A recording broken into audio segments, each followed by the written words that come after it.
다윗 왕이 나이가 많아 늙으니 이불을 덮어도 따뜻하지 않았다. 신하들이 왕에게 말하였다. 저희가 임금님께 젊은 처녀를 한 사람 데려다가 임금님 곁에서 시중을 들게 하겠습니다.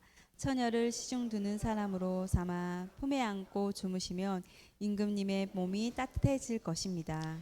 신하들은 이스라엘 온 나라 안에서 젊고 아름다운 처녀를 찾다가 수렙 처녀 아비삭을 발견하고 그 처녀를 왕에게로 데려왔다. 그 어린 처녀는 대단히 아름다웠다. 그 처녀가 왕의 시중을 드는 사람이 되어서 왕을 섬겼지만은 왕은 처녀와 관계하지는 않았다. 그때 다윗과 학기 사이에서 태어난 아들 아도니아는 자기가 왕이 된 것이라고 하면서 후계자처럼 행세하고 다녔다. 자신이 타고 다니는 병거를 마련하고 기병과 호위병 50명을 데리고 다녔다. 그런데도 그의 아버지 다윗은 아도니아를 꾸짖지도 않고 어찌하여 그런 일을 하느냐고도 한 번도 묻지 않았다. 그는 압살롬 다음으로 태어난 아들로서 용모가 뛰어났다. 아도니아가 수리아의 아들 요압과 아비아달 제사장을 포섭하니 그들이 아도니아를 지지하였다. 그러나 사독 제사장과 여호와다의 아들 분야 나단 예언자와 시브이와 네이와 다윗을 따라다닌 장군들은 아도니아에게 동조하지 않았다. 아도니아가 엔 로겔 가까이에 있는 소알렛 바위 옆에서 양과 소와 살찐 송아지를 잡아서 잔치를 베풀고 자기의 형제인 왕자들과 유대 사람인 왕의 모든 신하들을 초청하였다. 그러나 나단 예언자와 분야와 왕의 경호병들과 동생 솔로몬은 초대하지 않았다. 아멘. 관계의 등급을 올려야 합니다. 관계의 등급을 올려야 합니다라는 제목으로 오늘 말씀을 나누도록 하겠습니다. 여러분 이 단어를 알고 계시나요? 리셋이라는 단어입니다. 리셋. 이 단어가 어떻게 만들어지고 쓰여지는지 아마 기기를 다루는 분들은 너무 잘 알 거예요. 사실은 이 리셋이라는 단어의 어원은 그 목공을 하는 목수의 그 연장을 쓰고 나서 일을 다 끝마치고 나서 다음 일을 위해서 연장을 정리하고 무뎌진 톱날은 다시 갈기도 하고 또 자기의 망치나 또 재료들을 다시 세팅해 놓는 거예요. 다음 일을 위해서. 근데 이것이 우리가 리셋 컴퓨터나 여러분 스마트폰도 보면은 잘 돌아가지 않으면 최후의 수단이 뭐죠? 껐다 키잖아요. 다시 가동될 수 있도록 이게 세팅을 하는 것을 리셋이라고 합니다. 컴퓨터가 또 익숙하고 컴퓨터로 작업을 많이 하시는 분들은 그런 경험도 해보셨을 거예요. 컴퓨터가 더뎌지고 안 돌아갈 때는 어떡하죠? 껐다 켰다로가 안 되면 다시 윈도우를 깔거나 그 안에 있던 포맷을 해서 다시 쓸 수 있게끔 만드는 것이 리셋입니다. 여러분 리셋이라는 것은 우리의 전의 모습들을 나에게 덕지덕지 붙은 쓸데없는 용량들 그리고 잘못된 것들을 잘라내는 것이에요. 거기서부터 시작이 되는 거예요. 그래야지 뭐가 된다는 거예요? 새로운 일을 시작할 수 있는 거죠. 근데 많은 분들이 이 리셋을 하면 관계의 부분에서만 리셋을 합니다. 쟤는 나랑 맞아 안 맞아. 쟤는 내 편이 아니야. 그래서 요즘에 이 관계의 리셋 증후군이 너무나 심각해서 이 하나님께서 베풀어 주신 소중한 관계를 너무 자기중심적으로 하는 거예요. 이거는 건강한 게 아니거든요. 그러면서 이 관계의 리셋을 하면서 사람들의 마음가짐에 뭐가 있느냐 보면요. 이 부정적인 마음으로 사람들을 보는 분들이 있습니다. 저 사람들의 단점, 잘못된 것들, 그리고 나를 불편한 것들을 계속적으로 관계 안에서 묵상을 하는 거예요. 그러면 당연하게 어떤 결과값이 나올까요? 네거티브한 부정적으로 그 사람을 봐버리고 그 사람과 함께하는 게 불편해지는 거죠. 이런 관계성은요 우리를 불행하게 만듭니다. 왜냐하면 다 적이거든요. 다 내 편이 아니거든요. 그러나 우리가 관계 안에서 그 사람의 약함도 또 그 사람의 노력함도 그 사람의 아직 미성숙함도 긍정적으로 보기 시작을 하면 그 관계는 어떤 관계가 될까요? 발전적인 단계가 되는 거죠. 여러분 사람을 볼 때 어떻게 결론을 내시는 관계를 합니까? 아니면 소망을 갖고 또 여러분의 지금 하고 있는 일들에 어떤 마음을 갖고 있습니까? 뭐 긍정이 절대 믿음은 아니지만 우리 그리스도인들이 나 미래가 잘 될 거야, 나는 성공할 거야, 이거 막연한 이 긍정적인 어떤 힘이 아니라 관계 안에서도 사람 안에서도 또한 이 땅에 살아감에 있어서도 우리가 뭐예요? 긍정적으로 하나님이 베풀어 주신 은혜들을 채워가는 것이 필요해요. 그래야지 뭐가 바뀌어요? 삶이 바뀌는 거예요. 우리 뭐 삶이 바뀌었습니다, 저 사람이 새로워졌습니다. 근데 여러분, 이 겉모습이 바뀌었다고 해서 삶이 바뀐 걸까요? 아닙니다. 이 살아가는 가치관이 바뀌는 거예요. 내 삶의 주관자가 하나님이고 내 안에 소망을 갖고 또한 나를 힘들게 했던 사람도 소망을 갖고 살아갈 수 있는가, 바로 어떤 관계 안에서 우리가 그 힘을 갖는 거죠. 저는 오늘 여러분에게 이 리셋이라는 단어를 도전하면서 이 과거에 우리가 관계했고 과거에 가졌던 이 부정적인 것을 끊어버리고 새로운 마음으로 가졌으면 좋겠다는 도전을 합니다. 오늘 성경 인물은 누구냐면 여러분이 너무나 잘 아는 이 다윗이라는 왕의 이야기로부터 시작이 됩니다. 우리 지금 9월달 또 10월달에 열왕기의 말 열왕기 왕들의 이야기를 묵상을 할 겁니다. 왜 열왕기를 하지? 너무 어려운데. 예, 어렵습니다. 열왕기에 약 왕들이 40명이 나옵니다. 그리고 뭡니까? 이 왕들이 있을 때마다 거기에 나온 사람들의 주변 인물까지 하면 열왕기가 어려울 수밖에 없어요. 왜요? 사람들의 이야기가 너무 많아요. 한 명 한 명 개개인의 인물 성격 어려워요. 여러분, 성경이 어려운 거는 사실은 우리가 그런 정보들 때문에 좀 어려워요. 근데 정작 그 성경에 흐르는 핵심을 알면은 이 사람은 등장인물이구나, 이름을 몰라도 되는 거구나, 이렇게 파악할 수 있습니다. 그러나 우리가 좀 짚고 넘어갈 건 다윗이라는 인물을 좀 짚고 넘어가야 합니다. 열왕기 상에 열왕기에 시작을 하지만 사실 사무엘상 하 다음이 열왕기입니다. 이 왕이었던 다윗이 파란만장한 인생을 삽니다. 이세의 막내 아들로 태어나서 관심받게 했던 아들이었습니다. 그러나 그 아들이 뭡니까? 사무엘을 통해서 기름 부음을 받고 또 어떻게 도시락을 배달을 하던 친구가 전장에 용사가 돼서 골리앗을 쓸어 넘겨집니다. 그 뒤로부터 다윗이 받은 게 뭐냐면 인기를 받게 됩니다. 사람들에게 관심을 받게 됩니다. 결국 그가 어디까지 올라갑니까? 왕의 사위까지 올라갑니다. 공주랑 결혼한 거예요. 공주랑 엄청 높은 목동에서 그 높은 직장까지 올라가는 거죠.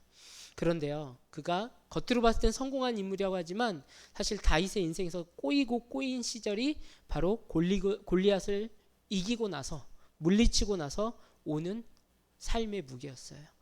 어떤 무게입니까? 사람들의 질투가 시작했고요, 장인이 다윗을 보면 분노하는 그런 가족이 깨지는 사건들을 경험합니다. 어떻게 보면 다윗의 인생은 파란만장했습니다. 정말 드라마 같았습니다. 다윗의 노년을 보면 청년 시기는 뭐냐면요, 그 사울에게 질투를 받고 쫓겨다니는 게 청년 시간이었어요. 다윗의 3, 40대는 그렇게 보냈습니다. 뭔가 이룰 만한 것이 아니라 사울의 질투로 도저히 사울과 함께 없어서 쫓겨다니는 시간.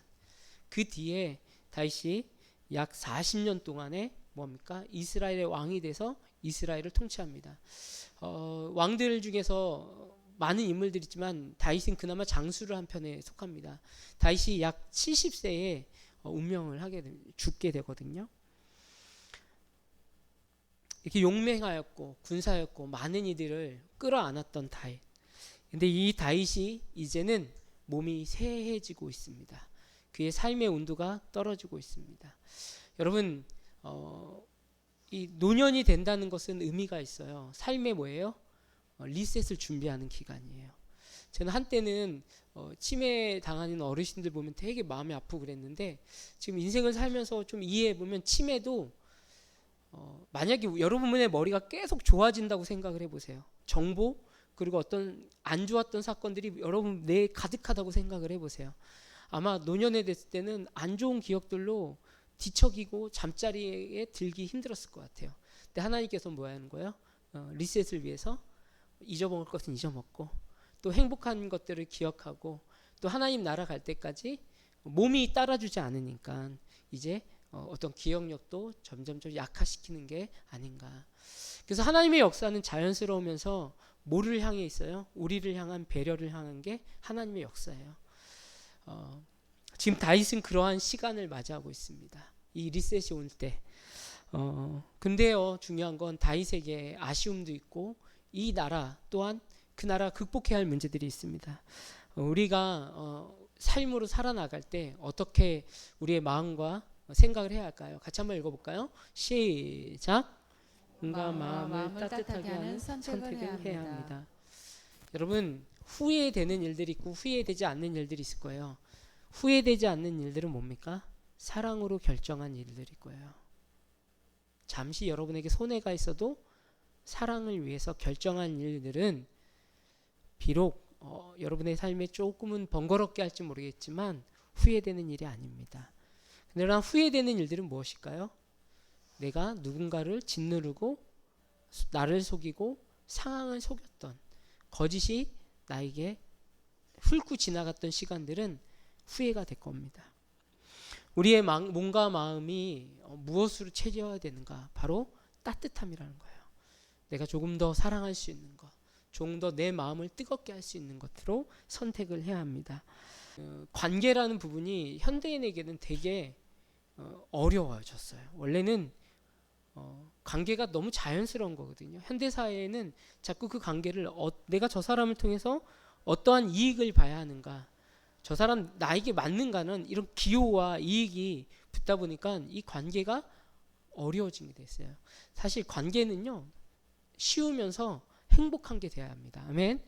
네, 우리 1절과 2절을 한번 같이 한번 읽어보겠습니다. 1절과 2절입니다. 시작. 다윗 왕이 나이가 많이 늙으니 이불을 덮어도 따뜻하지 않았다. 신하들이 왕에게 말하였다. 저희가 임금님께 젊은 처녀를 한 사람 데려다가 임금님 곁에서 시중을 들게 하겠습니다. 처녀를 시중 드는 사람으로 삼아 품에 안고 주무시면 임금님의 몸이 따뜻해질 것입니다. 네. 지금 다윗의 노년, 약 70세의 다윗의 모습을 어떻게 표현하고 있습니까? 다윗 왕이, 그 신분은 바뀌지 않아요. 다윗 왕이 나이가 많아 이제 세자나여져서 뭐 하고 있대요? 이불을 덮어도 따뜻한 거예요. 자기 체온을 자기가 유지하지 못하는 거예요. 자꾸 추워지고 아파지고 힘들어지는 여정 속에 있습니다. 그나마 다윗이 잘했던 게 있는데 관계를 잘했는데요. 어떤 관계를 잘하냐면 신하와의 관계를 잘했던 것 같아요. 다윗이 그렇게 힘들어하고 아파하고 있을 때 신하들이 제안을 합니다. 뭡니까? 근데 이때 당시에 이거는 한 여자의 인생을 망가뜨리는 방법이 아닙니까? 여러분들이 질문할 수 있어요. 그런데요, 성경의 구약 시대도 완전하진 않아요. 그때 당시 이게 뭐냐면 고대 근동 안에 있던 통념상 그렇게 해왔던 거예요. 그렇게 사람들이 나이 많은 어떤 귀족들이나 왕들에게 뭐예요? 젊은 여자를 곁에 자게 해서 체온을 유지하게 할 수 있는, 또 그의 거동을 돕는 역할을 했다는 거죠. 신하들도 그 방법에 뭐합니까? 다윗에게 착안을 합니다. 처녀를 시중 드는 사람을 삼아 품에 안고 주무시면 임금님의 몸이 따뜻해질 것입니다. 지금으로 이렇게 하면 이거는 인권 유린이죠. 그러나 지금과 그때는 좀 다르다는 것을 보았으면 좋겠습니다. 아직 남자를 경험하지 않은 처녀라는 부분을 이제 어필을 합니다. 우리는 이게 이 처녀를 또 이 같이 이불 안에 자는 사람이 성적으로 유린도 이렇게 관계를 할 수도 있었습니다. 권리가. 우리 4절을 한번 읽어볼까요? 시작. 그 어린 처녀는 대단히 아름다웠다. 그 처녀가 왕의 시중을 드는 사람이 되어서 왕을 섬겼지만은 왕은 처녀와 관계를 하지는 않았다. 네, 수냅 출신의 여인 아비삭이라는 여인은 누가 봐도 이렇게 아름다웠다라고 표현합니다. 여러분, 성경에 여자들을 보고 다 아름다웠다라고 표현합니까? 그러진 않아요. 근데 중요한 건 공통으로 봤을 때, 모든 사람이 봤을 때 그 자매가 아름다움을 보였다는 거죠. 그것도 대단히 아름다웠고요. 그리고 처녀는 왕을 시중 드는 사람이 됐습니다. 어떻게 보면 후궁으로 들어간 거예요. 후궁이 짤이죠. 여러분, 나중에 그 다윗의 아들 중에 한 명이 이 후궁을 달라서 갈등의 요소가 됩니다. 좀 다윗이 바뀐 게 있었어요. 다윗이 사실 성적으로 좀 약했던 사람이었거든요. 그래서 다윗이 뭡니까? 밧세바를 취할 때가 어떨 때냐면 군사적으로 나라가 전쟁터였지만 그래도 나라가 세워진 명예가 세워진 어떤 그 시점이었습니다. 그 시점에 다윗이 뭡니까? 나라를 섬기는 것보다 백성을 섬기는 것보다 자기의 권위를 누리게 하고 옥상에 올라갔을 때 밧세바를 이렇게 쉽게 얘기하면 강간을 한 거죠. 지금으로 얘기하면 남편이 있는 여인을 이렇게 뺏은 거죠. 그럴 만큼 우리 모든 남자들이 갖고 있는 약함을 다윗도 갖고 있었습니다. 그러나 진짜 다윗이 세잔해졌을 때 이 다윗에게는 자기 몸을 따뜻하게 하는 것도 중요하지만 그 여인에게 성적으로 취하진 않았다는 거예요. 왜요? 다윗이 밧세바를 취하고 나서 어떤 것이 시작이 되냐면 다윗 가족의 갈등이 시작이 됐습니다. 다윗이 잘한 것이 있는데 바로 신하들과 정치는 잘했지만 가족 안에서는 콩가루 집안을 만들어 버렸어요. 다윗은 그러한 과거에 되돌리고 싶지 않았어요. 그래서 그 여인을 지켜주는 일들을 결단하고 잠자리를 하지 않습니다. 여러분 지금 다윗의 몸은 식었습니다. 예전의 영광이 아닙니다. 예전에 명성 있고 전쟁터에서 피비린내 나는 데서 움츠려서 바위에서 잠을 몇 달 동안 자도 끄떡없이 싸웠던 다윗이 아닙니다. 이제는 자기 체온도 유지 못하고 벌벌 떠는 노쇠한 다윗이었습니다. 그렇지만 그 노쇠한 다윗도 뭐예요? 마지막으로 그 여인을 지켜줬다는 거. 또 다윗이 이렇게 죽지 않은 건 나중에 왕을 세울 때 중요한 역할을 합니다. 지금 묵상하시는 분들은 이해가 되실 텐데요. 여러분 다윗에게는 중요한 일이 뭐냐면 다음 세대를 세우는 거예요. 정말 10년, 15년 전부터 많은 교회들이 다음 세대를 세워야 된다라는 이야기를 합니다. 근데 여러분 말을 했지만 세워졌습니까? 사실 우리가 현실적으로 짚어보면 사실 숙제예요. 우리에게도. 우리의 숙제뿐만 아니라 미국도 지금 3일 전에 그 여론조사가 나왔는데요. 이 20, 30대 젊은이들이 교회에 너무 많이 떠나버린 거예요. 교회가 텅텅 비기 시작한 거예요. 유럽 이야기가 아니라 미국 이야기가 돼버렸습니다. 그리고 지금 한국 교회도 그러한 여파를 맡고 있어요. 일부 큰 교회 콘서트처럼 예배를 드리는 데는 그런 데는 청년들이 모이는 것처럼 보이지만 10대에서 30대 되는 청년들이 뭐냐면 교회를 경험한 본 적이 없다는 거예요. 우리 MZ세대라고 하지만 정말 그래요. 여러분은 부흥이란 단어를 생각하면 어떤 게 떠오릅니까? 부흥. 하나님이 일하시고 우리가 말씀이 뜨거워지고 또한 우리가 그리스도인들 이렇게 살아야 되겠다. 이런 내 안에 정말 예수 그리스도로 살아야 되겠다. 그리스도인이 된 이 부흥의 이 심정을 직설적으로 얘기해서 지금 10대 아이들부터 30대 청년들은 경험해 본 적이 없는 거예요. 교회도 그들의 선택이 아니라 부모의 어떤 강압으로 인해서 끌려다닌 거예요. 그래서 기독교를 삶으로 가슴으로 전수받은 게 아니라 지식으로 전수를 받은 거예요. 학식으로. 그때 교회들이 무슨 얘기를 했습니까? 교회 다니면 성공합니다. 부자 됩니다. 우리가 리셋되지 않으면 이렇게 무너지는 것을 보고 근데 왜 무너졌을까요? 다음 세대를 교육하지 못한 거? 예, 있겠죠. 근데 진짜 문제는 그리스도인의 삶의 증인이 너무 약화된 거예요. 우리 자신 자체가. 우리가 복음으로 살아나가지를 못했다는 거예요.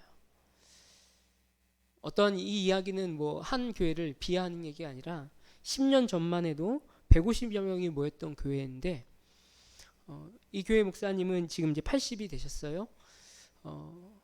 그런데 10년 전에 자신이 소유하고 있던 철원 땅에 그 게르마늄 안반수가 터진 거예요.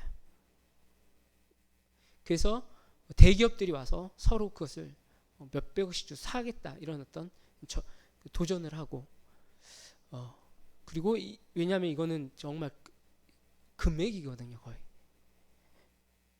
그러니까 이 목사님이 그때부터 목회가 어떻게 됐을까요? 약화되기 시작하는 거예요. 내가 철원 땅에 그 엄청난 재산, 몇백억을 효과할 만한 그 재산이 내게 있는데, 그러면 지금 10여 년이 지난 지금 그 교회에 10명 정도 가족만 예배하고 있어요. 교인들 없어도 장애는 상관없다. 저희가 볼 때는 빨리 돌아가실 것 같은데 무엇을 붙잡았냐는 거예요. 무엇을. 저는 그거 대기업에 팔고선 그것을 좀 복음 위해서 썼으면 그 하나님 나라의 영광을 누렸을 텐데, 하나님 나라에 엄청난 유익을 경험했을 텐데, 천국을 봤다면 집 팔고 냉장고, 여러분 냉장고 파시겠어요? 안 사가겠지만 가치를 팔아서 하나님 나라를 사는 게 그리스도인의 삶의 방식인데 그게 없는 거예요. 나를 위한 부를 쌓았지만 하나님 나라를 위한 삶이 없는 거예요. 여러분 집 팔겠습니까? 제가 팔라는 얘기는 아닙니다. 그 가치가 있다면 그렇게 살아보겠다라는 거죠. 그것으로 인해서 두려워하는 것이 아니라 그것을 넘어서 내가 그렇게 살아봐야 되겠다. 여러분 교회들이 약화된 그 나라들마다 흔적들이 늘어나는 건 뭐냐면 부자 나라들이 되고 있는 거예요. 세속화되고 있는 거예요. 하나님보다 돈이 더 우위에 있는 나라가 되어버린 거예요. 저도 사역도 그렇고 우리의 삶도 그렇고요. 다음 세대 어떻게 세워야 될까요? 돈으로 교육관 잘 세워주면 세울까요? 아닙니다. 그리스도가 그들의 심장에 안착하는 일들이 임해야 되는 거예요. 말씀이 일해야 되고요. 역사가 일해야 되는 거예요. 그래서 요즘 의식 있는 청소년 사역자들은 자기들을 목사 전도사라는 타이틀 안 붙입니다. 선교사라는 타이틀 붙입니다. 지금 우리 아이들이 비전도 종족이 돼버렸는데 무슨 목사가 필요하겠냐는 거예요. 지금 나가서 아이들 만나고 변화시킬 때인데 자꾸 교회 안에서는 아이들 가두려고 하고, 지금 그럴 때가 아니라는 거예요. 저는 위기입니다, 여러분. 우리 교회는 여기에 뭐 하고 있어요? 저도 숙제인 거예요. 제가 도전을 합니다. 저도 사실은 11월, 12월에 한번 여러분하고 심각하게 한번 같이 고민하면서 회의했으면 좋겠어요. 기도하면서 금식하면서 우리가 리셋을 다시 해야 되는데 우리가 어떻게 해야 되는가? 단순히 뭐 잘하자가 아니라 이 시대에 우리가 무엇을 할 수 있는가? 어떤 교회가 돼야 되는가? 정말 한번 심도 있게 고민했으면 좋겠습니다. 하나님의 나라가 우리 대에 끊기면 안 되는 거, 그것을 봤으면 좋겠습니다. 여러분 그러기 위해서는 기도의 영성이 살아야 됩니다. 사실 요즘에 새벽에 기도하면서 저도 기도의 영성이 좀 수그라들면서, 또 얼마 전에 제가 신대원을 갔다 왔는데 기도의 영성이 되게 수그라져 있는 것을 느껴져요. 한국교회 안에. 기도의 영성이라 하면 내가 몇 시간 기도했어가 아니에요. 그것도 중요하지만 하나님의 사랑으로 내가 뜨거워져 있는가, 그분의 마음으로 영혼이 보이는가. 가정교회가 대안이라고 하는데요, 영을 사랑하지 않는 가정교회는 형식으로 나올 수밖에 없습니다. 저도 이거 위기라고 생각합니다. 우리 아니에요. 주님의 관심은 뭐예요? 교회 밖의 사람들이라는 거예요. 그래서 우리는 관계의 등급을 느껴야 돼요. 나의 필요, 나만 따뜻하게 하는 등급이 아니라 우리가 따뜻하게 해줘야 할 영혼을 만나야 된다는 거죠. 우리 관계의 등급을 누리기 위해서 두 번째로 어떻게 해야 하는가? 같이 한번 읽어볼까요? 시작. 하나님의 나라를 세우는 관계를 가져야 합니다. 네, 하나님의 나라는 겨자씨 하나에 있는 거예요. 이게 뭡니까? 겨자씨가?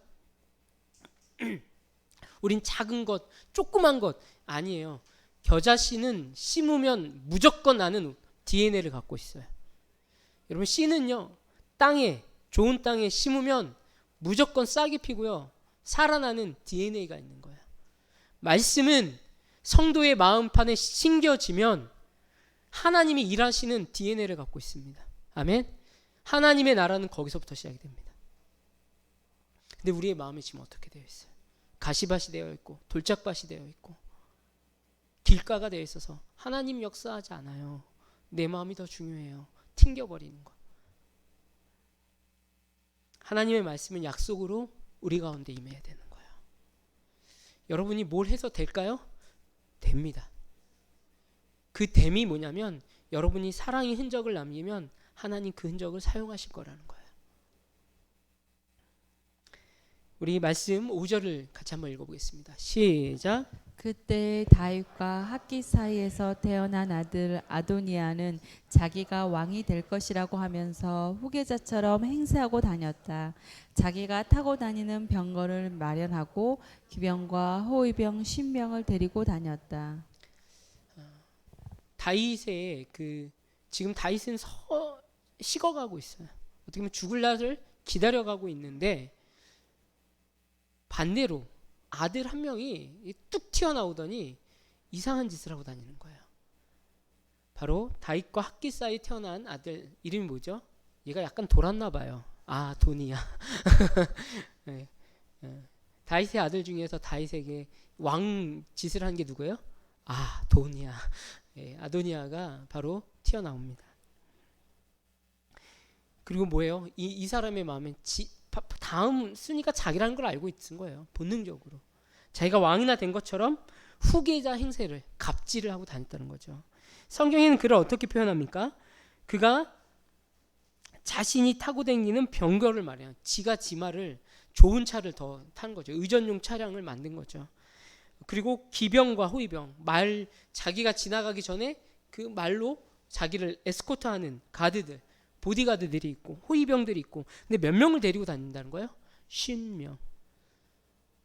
50명입니다. 50명. 여러분, 한번 50명이 내가 다닐 때 에스코트를 하고 가드를 한다고 생각해봐요. 지금으로 보면 대통령이죠. 만약에 저를 위해서 한 2명만 에스코트를 해도 제가 어깨에 뽕에 힘이 팍 들어갈 것 같아요. 근데 이 아도니아는 진짜 그 권세의 힘에, 권위의 힘에 지금 눈이 돌아가 있는 거예요. 그러면 아도니아가 왜 이런 착각을 했는지 다윗의 그 아들들과 그 위치를 한번 봤으면 좋겠는데요. 자, 여기 보면 다윗의 첫 번째 아들은 아비가일입니다. 아히노암입니다.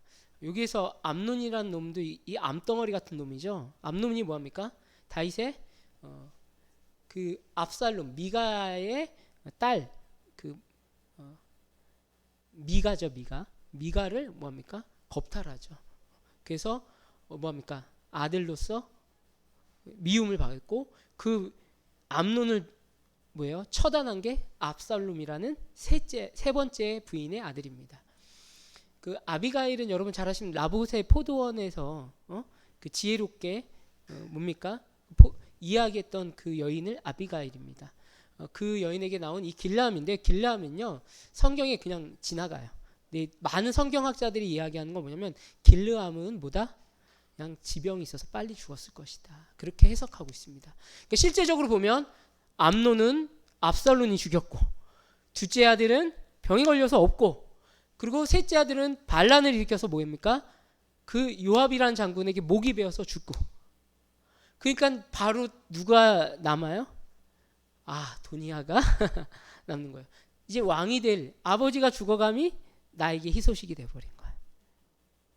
그러니까 위치적으로 아도니아가 자기가 왕이 되었구나 인식하고 있었다는 거죠. 우리가 알고 있던 솔로몬은 뭐예요? 저 끝에 보이는 일곱 번째 그 아내의 바세바죠. 이 바세바의 아들이 솔로몬입니다. 7절 한번 읽어보겠습니다. 이게 잘못 나왔네. 같이 한번 읽어보겠습니다. 시작. 그런데도 그의 아버지 다윗은 아도니아를 꾸짖지도 않고 어찌하여 그런 일을 하느냐고 한 번도 묻지 않았다. 그는 압살롬 다음으로 태어난 아들로서 용모가 뛰어났다. 아도니아가 수르야의 아들 요압과 아비아달 제사장을 포섭하니 그들이 아도니아를 지지하였다. 지금 다윗과 아도니아의 관계성을 이렇게 표현하는 거예요. 여러분, 바세바를 취하고 나서 다윗 가문에는 아버지로서의 신뢰성, 또 가족 안에서의 조언들이 무너진 거예요. 다윗이 나라 정치는 잘했는데 가족은 뭐했다? 건들지 못하는 거예요. 통제를 못하는 거예요.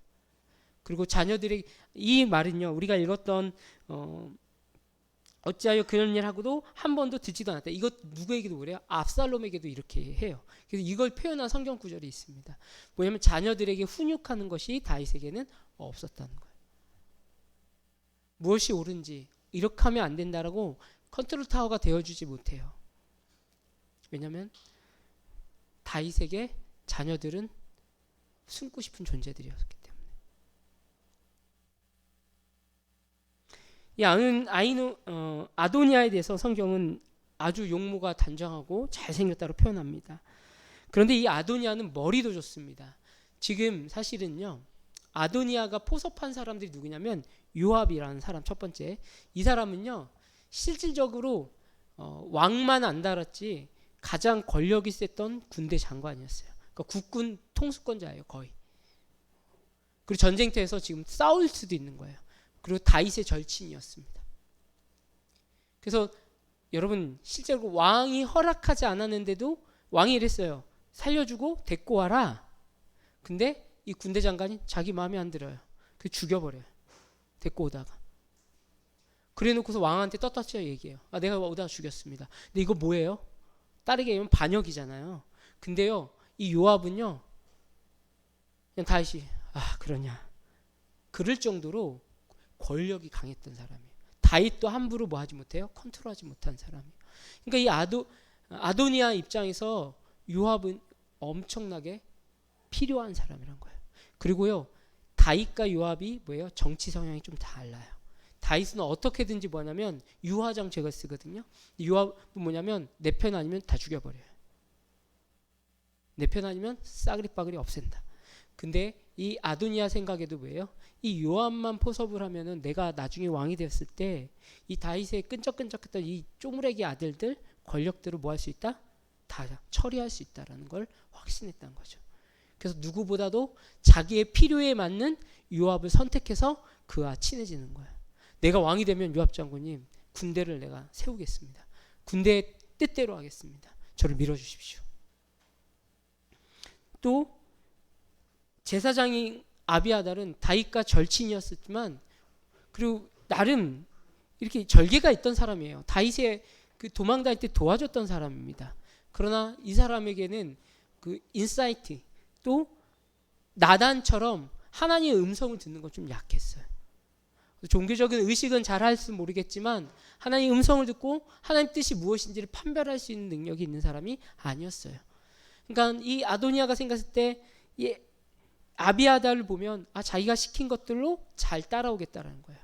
그래서 내가 원하는 제사, 내가 왕이 됐으니까 왕의식을 예배처럼 드리면 많은 사람들이 나를 신과 같이, 왕과 같이 경외심으로 쳐다볼 거라는 기대심을 갖고 있었다는 거죠. 성경에는 뭐라고 합니까? 이들을 뭐했다? 포섭하니, 자기 편으로 만들었다는 거죠. 또 그들은 뭐합니까? 아도니아를 지지하였다. 그들이 원하는 것을 주고 그들을 칭송하고 높이는 거예요. 그들이 또 내 편이 되는 거예요. 여러분, 교회는요, 편이 나눠지면 그때부터 자연스러워지지 않습니다. 네, 그렇죠? 우리 9절과 10절을 함께 읽어보겠습니다. 시작. 아도니아가 엔 노겔 가까이에 있는 소헬레 바위 옆에서 양과 소와 살찐 송아지를 잡아서 잔치를 베풀고 자기의 형제인 왕자들과 유다 사람인 왕의 모든 신하들을 초청하였다. 그러나 나단 예언자와 분야와 왕의 경호병들과 동생 솔로몬은 초청하지 않았다. 아도니아가 이제 권력을 확장하면서 뭐예요? 이 소를 잡다는 거. 엄청 큰 잔치를 열어서요. 다른 성경에는 뭐 제사를 지냈다 이런 표현도 있는데 엄청 큰, 그러니까 자기의 의도대로 뭐냐면 그 사람들의 마음을 뺏기 위한 어떤 잔치를 벌인 거죠.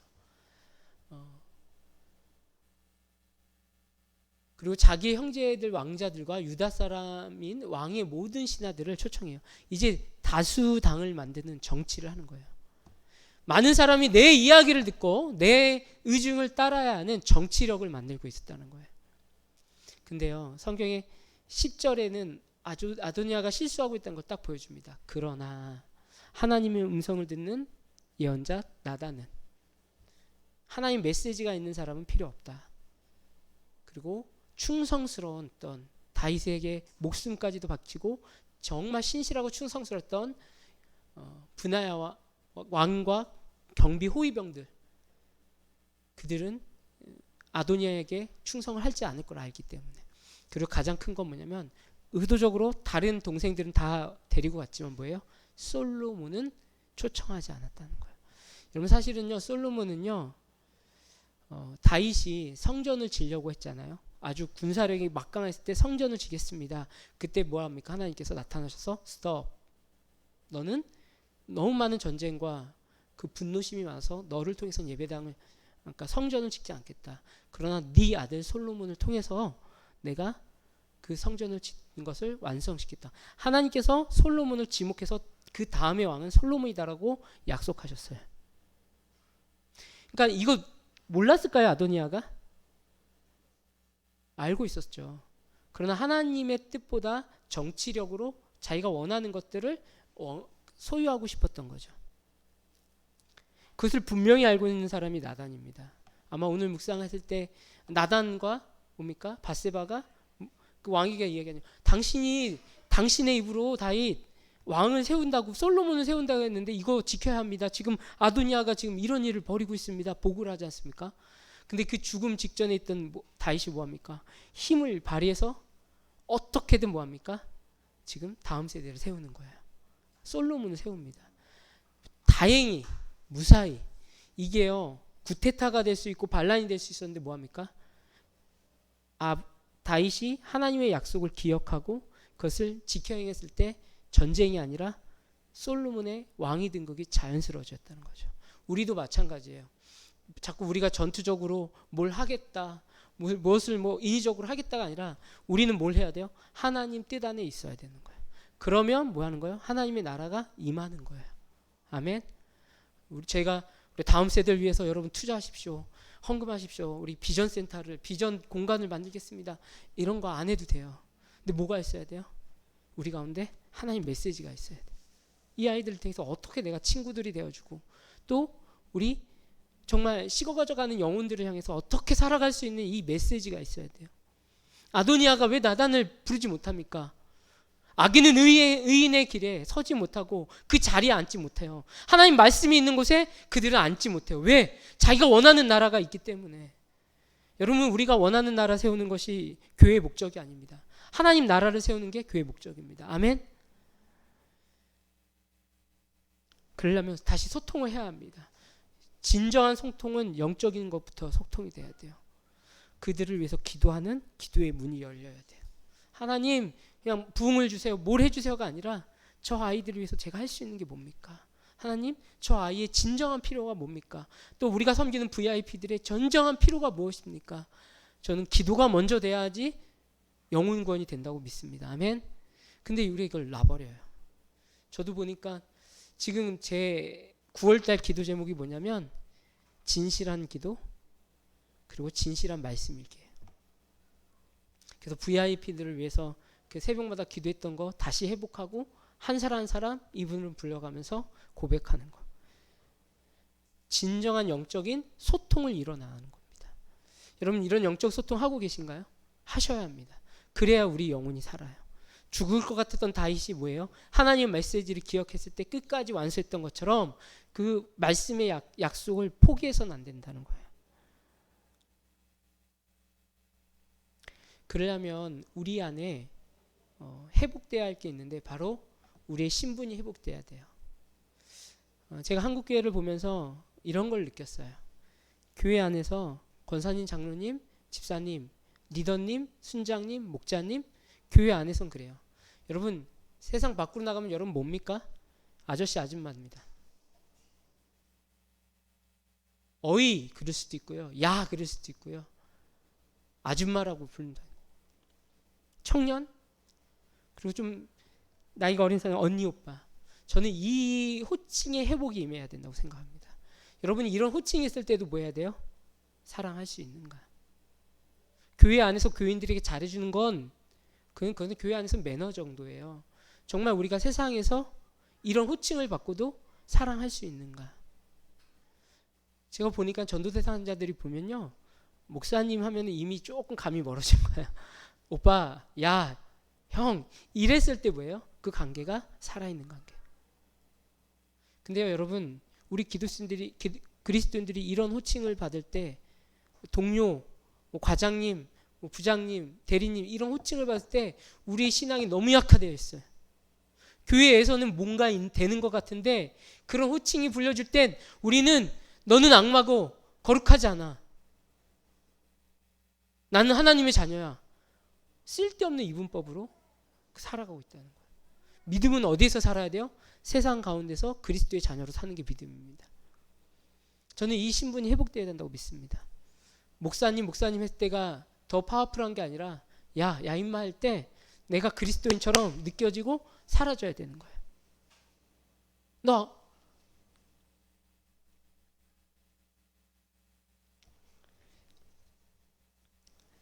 설교를 준비하면서 저는 사실 저희 교인들한테 미안한 마음이 있어요.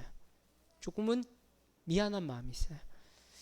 뭐 어떤 마음이냐면 저희 교회가 이제 개척을 할 때 제가 어렸을 거의 한 30살까지 성장했던 모교회라고 하죠. 그 교회가 직선거리로 한 2.5km 안에 있고, 제가 바로 직전에 사역했던 교회도 직선거리는 1.2km밖에 안 돼요. 개척을 할 때 성도들을 어떻게 좀 한 덩이가 돼서 이렇게 좀 힘있게 한 게 아니라, 가족들이 저희 지금 가족들이 있지만 가족이 2명에서 4명이 되고, 그리고 가족들이 한 6명 모이다가 이제 이 교회가 이제 세워지는 여정에 있어요. 저희가 개척했다고 나서 사실 6개월 동안에 모교회도 그렇고 직전 사역지에서도 그렇고 불편해하시고 싫어하시더라고요. 그리고 저 또한 그 교회 성도들이 오라고 얘기할 수도 없었고요. 하지 않았고요. 하나님께서 그렇게 하셨는데, 그러니까 사실 교회가 영향력을 발휘한 최소 인원이 있어요. 근데 지금 그 인원이 된 것 같아요. 제가 봤을 때는. 이제 뭘 하자가 아니라 사실은 공동체가 예배도 드리고 공동체도 형성하고 또 하나님 나라 위해서 서로가 각자의 삶을 나눌 수 있도록 지금 그 정도가 이제 한 몸이 됐는데, 저는 이거 안에 지금 모였어요. 여러분이 근데 우리 가운데 뭐가 필요하면 모였다가 중요한 게 아니라 리셋이 돼야 돼요. 어떠한 가치관으로 우리가 한 몸이 되었는가? 주님이 쓰시기 편한 그런 공동체로 모였는가? 아니면 종교의 어떤 쇼핑을 하면 만족감을 위한 그런 모습으로 있는가? 여러분에게 도전합니다. 리셋되기 소망합니다. 아멘. 내가 주님이 쓰시기 편한 아저씨, 오빠, 야가 우리에게 더 파워풀하다는 거 잊지 마세요. 그 이름이 부를 때 여러분은 복음의 탁월한 사역자가 될 수 있어요. 여러분 한번 물어보세요. 주변에 종교적인 이름을 붙고선 전도가 되나? 아니에요. 다윗이 자기의 왕위를 이어줄 그 상대를 꿈꾸면서 자기의 힘을 다해서 솔로몬을 세워서 그나마 깨끗한 이스라엘이 유지가 된 거예요. 나중에는 뭡니까? 솔로몬에게 반역한 사람들이 요압 장구가 또 일어나잖아요. 그래서 나라가 쪼개져요.